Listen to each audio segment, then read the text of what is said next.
This is one of them, these blitzes up the middle. And I think it's important to look at two of these in succession. There's a lot of conversation from former offensive linemen on social media criticizing Shedeur Sanders for not being able to set the protection. So I want to present these in order and give you perhaps a different perspective. So far this game, we've seen Kyle Hamilton at the nickel. We've seen him at inside linebacker in a 5-3 look. We've seen him at edge defender at least twice. Really, I think it's obvious he's worth more than we're paying him, even though he's getting a ridiculous amount of money. So mug look here, right? Of course, that means we're going to bring the nickel off screen from our left. It's a sick move by Hamilton, but it's also a really interesting use of taking advantage of offensive line. And whose fault is this, right? Who's responsible for the nickel out here? Well, the quarterback is, right? Who's responsible for Hamilton, the running back? Hamilton spins off of him, makes a great play. I don't know how anyone is going to be able to defend that. The awareness that Hamilton has to be able to spin back away from the nickel. Now, it also happens because of the approach path of the running back, but the nickel is blitzing here. Hamilton spun back in this direction, so now we've caged him being Shedeur Sanders. Martin elevates. I thought Martin played really, really well. Whose fault is that one? Is that the quarterback's fault? I mean, maybe there's a receiver who's available to throw the football. We'll give you the all-22 angle here to let you find out. Nickel DB blitzing off the edge. Again, Hamilton going to spin off the running back. We're operating out of a mug look. I think Roquan and Gilman end up dropping out.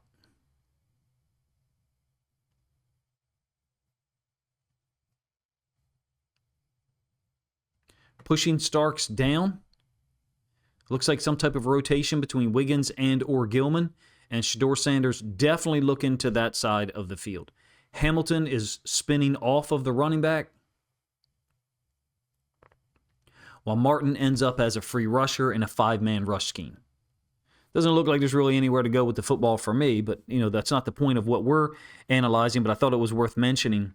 From a Ravens standpoint, after the second possession, I talked about this in a reaction video Sunday night, Ravens were able to hold Cleveland to 66 yards on the next 36 plays. So from the end of the second possession, when I think Cleveland gets a field goal to tie it at 3-all, until the final drive, which I'll show you, I think, a little bit of film of here, 36 plays, 66 yards, so less than 2 yards per play.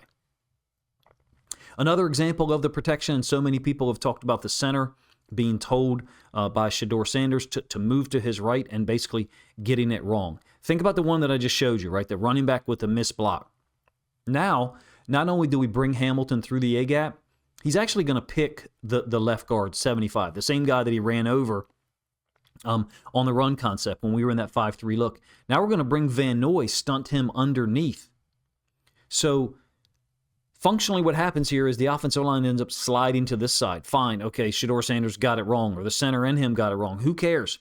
At some point, I would think you've got to have a little bit of awareness if you're an offensive lineman. This almost looks like the type of lineman that we field for the Ravens, meaning there's zero work for you out here. And Van Noy is free for an absolute crushing hit on Shedeur Sanders. Ends up being a pick for Nate Wiggins. Like I said, Van Noy played downhill. I feel like the acquisition of Draymond Jones seems to line up with Van Noy looking more like himself, the guy we've seen in the past couple of years. Maybe that's overly optimistic. In any case, it ends up working out in our favor briefly. We get the interception by Wiggins, and we waste it with an interception on the very next snap. Here's the all-22 angle of the same play. I think this is a really nasty 3-deep, 3-under, and I call it nasty because Awuzie, normally the corners are going to get depth in a 3-deep, 3-under. That's not what we're doing here. Awuzie kind of sits. There's the stunt that occurs with Hamilton picking the left guard, but Hamilton also occupies the running back. So the running back and the left guard are occupied, or the left guard's actually being picked by Hamilton. Left guard's trying to engage a defensive lineman. You've got 3 players for the Browns defending 1, Draymond Jones.